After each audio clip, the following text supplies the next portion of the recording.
মাননীয় মাননীয় সদস্য মুস্তাফিজুর রহমান, আপনার সময় 8 মিনিট। ধন্যবাদ মাননীয় স্পিকার। মাননীয় অর্থমন্ত্রী যে বাজেট পেশ করেছে আমাদের বিধানসভায়, সেই বাজেটের উপরে আমাকে বলার সুযোগ করে দেওয়ার জন্য। আসলে বাজেট নিয়ে বিস্তারিত আলোচনা করার মতো আমরা অর্থনীতির ছাত্র না। আমি আসলে পলিটিক্যাল সায়েন্স অনার্সের ছাত্র।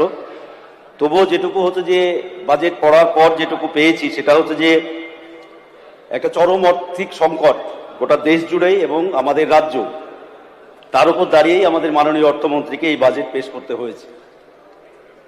মোট ধারের পরিমাণ যখন এই বাজেট আমরা বিধানসভায় আলোচনা করছি 7,62,326 কোটি 61 লক্ষ। 2011-তে ছিল এটা 1,92,919.91 কোটি।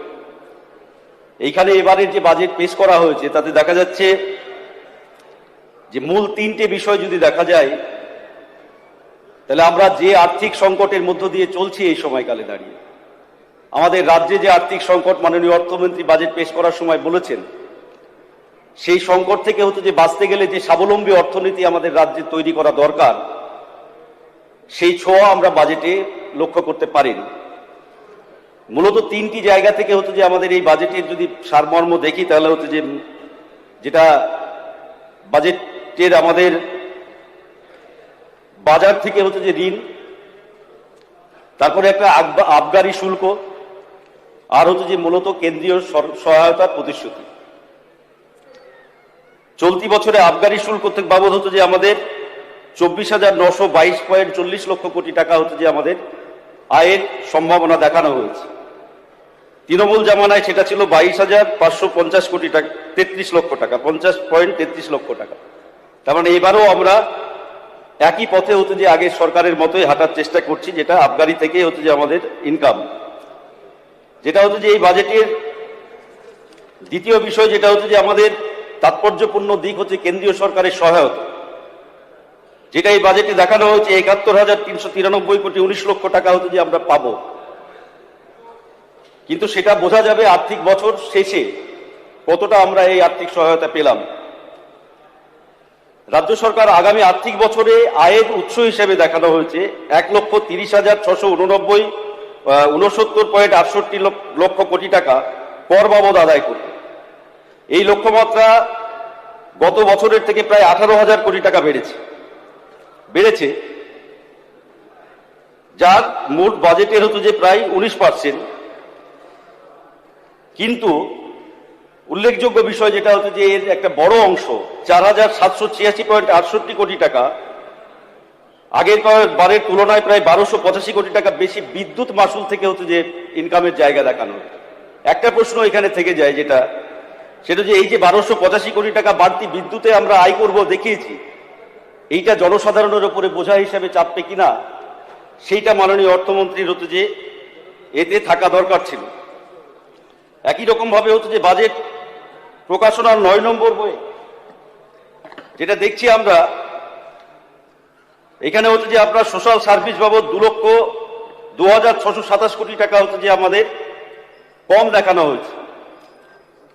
Agriculture and allied activities, rural development and special areas programme and irrigation and flood কন্ট্রোলে হঠাৎ করেই দেখলাম আগের বছরের বাজেটের তুলনায় 304.64 কোটি টাকা কম করা হলো।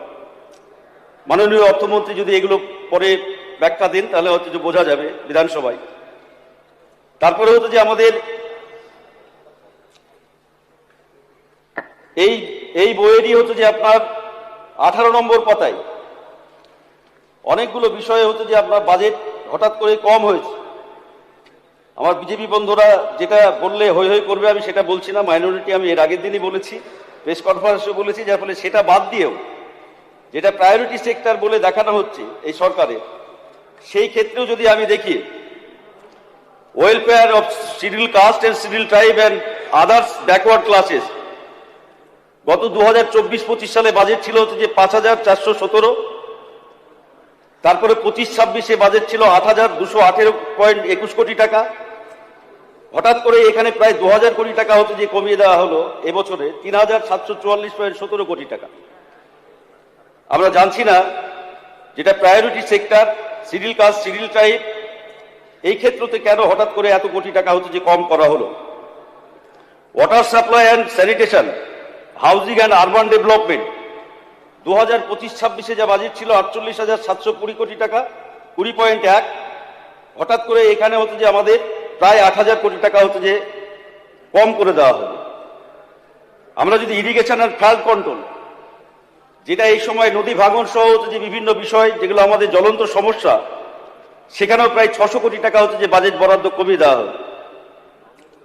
এইরকম ভাবে হচ্ছে যে যেটা অনেকগুলো সেক্টরে হচ্ছে যে আমরা বলছি যে নতুন সরকার প্রচুর আর্থিক বোঝা, এটা আমরা কেউ অস্বীকার করতে পারবো না। আমি সেই কারণে সার্বিকভাবে হচ্ছে যে আমি মাননীয় অর্থমন্ত্রী সহ আমাদের সরকারের মন্ত্রিসভার কাছে অনুরোধ করছি যে আমরা একটা সর্বসম্মতিক্রমে বিধানসভায় যদি এই প্রস্তাব পাশ করি। যেমন আমরা দেখেছি আমাদের কেন্দ্রীয় সরকার বিভিন্ন রাজ্যের জন্য স্পেশাল প্যাকেজ ঘোষণা করে। আমরা বিহারের জন্য দেখেছি স্পেশাল প্যাকেজ, আমরা অন্ধ্রা, তেলেঙ্গানা বা এই ধরনের অন্যান্য রাজ্যের ক্ষেত্রেও দেখি কেন্দ্রীয় সরকার এই সময়কালে 14 সালের পর থেকে অনেক রাজ্যের জন্য স্পেশাল প্যাকেজ ঘোষণা করে। আমাদের এই যে আর্থিক সংকট, এটা কাটানোর জন্য এককালীন আমার মনে হয় পশ্চিমবাংলার জন্য কেন্দ্রীয় সরকারের কাছে আমাদের প্রস্তাব পাঠানো দরকার সর্বসম্মতিক্রমে, যে একটা পশ্চিমবাংলার জন্য স্পেশাল প্যাকেজ আমাদের কেন্দ্রীয় সরকার ঘোষণা করা হোক। এই প্রস্তাব পাশ করা দরকার বিধানসভাতে। একই রকম ভাবে আমি এবার বাজেটের যে মূল বিষয়, যেটা হচ্ছে যে আমাদের সাধারণত বাজেট মানে একটা সরকারের পরিকল্পনা, এটা বাস্তবায়ন না। কিন্তু অনেক ক্ষেত্রে আমি সাধুবাদ জানাবো মাননীয় অর্থমন্ত্রীকে, যেগুলো আমাদের সাধারণত সোশ্যাল সার্ভিসের চাহিদা ছিল, আইসিডিএস, আশা কর্মী থেকে শুরু করে এই ধরনের মিড ডে মিল কর্মী, এই ধরনের হচ্ছে যে কর্মীদের মাসিক ভাতা বাড়ানো হয়েছে, যদিও পর্যাপ্ত না, কিন্তু এই সময়ে তবুও বাড়ানো হয়েছে। তার জন্য আমি অভিনন্দন জানাচ্ছি বিধানসভার পক্ষে দাঁড়িয়ে। তেমনি কিছু বিষয় আমাদের মাননীয় অর্থমন্ত্রীর হচ্ছে যে দৃষ্টি আকর্ষণ করছি মাননীয় স্পিকার আপনার মাধ্যমে, সেটা হচ্ছে যে এর মধ্যে দাঁড়িয়ে এইচএস কন্ট্রাকচুয়াল যারা শিক্ষক আছে, একই রকম ভাবে হচ্ছে যে তারাও বিভিন্নভাবে বঞ্চিত দীর্ঘদিন থেকে। সেই রকমই প্রতিবন্ধী যারা আমাদের সমাজের, আপনারা সকলেই জানেন এই সময় নিত্য প্রয়োজনীয় জিনিসের যেভাবে মূল্য বৃদ্ধি, তাতে ওই অংশের মানুষের সংসার চালানোটা হচ্ছে যে খুবই দায়ী। মাননীয় অর্থমন্ত্রী 500 টাকা বাড়িয়েছে, কিন্তু আমি দেখছিলাম বিজেপির ঘোষণার সংকল্প পত্রে ছিল এটা দ্বিগুণ করার। আমি অনুরোধ করব মাননীয় অর্থমন্ত্রীকে এটা বিবেচনায় রাখা, যে আগামীতে প্রতিবন্ধী ভাতার ক্ষেত্রে আরো যদি যেটা সংকল্প পত্রে আছে সেটাকে হচ্ছে যে করার। একই রকম ভাবে হচ্ছে যে আপনার NSQF শিক্ষক যারা দেখবেন ভোকেশনাল ট্রেনিং দেয়, স্কিল ট্রেনিং দেয় যারা, তারাও খুব অসুবিধার মধ্যে হচ্ছে যে আছে। সেইখানে দাঁড়িয়ে হচ্ছে যে আমি অনুরোধ করব 11-12 যারা হচ্ছে যে করে। একইভাবে হচ্ছে যে আমাদের আপনার সময় পার হয়ে গেছে, হ্যাঁ আপনার সময় পার হয়ে গেছে।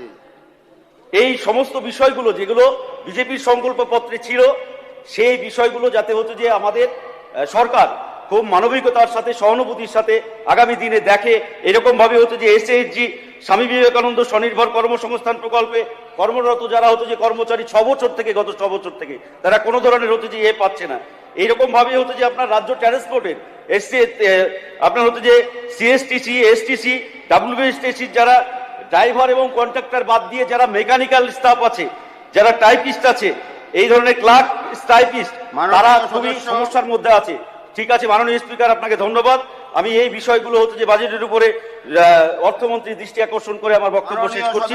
সবাইকে ধন্যবাদ। বিশ্বাস, আপনার সময় 5 মিনিট।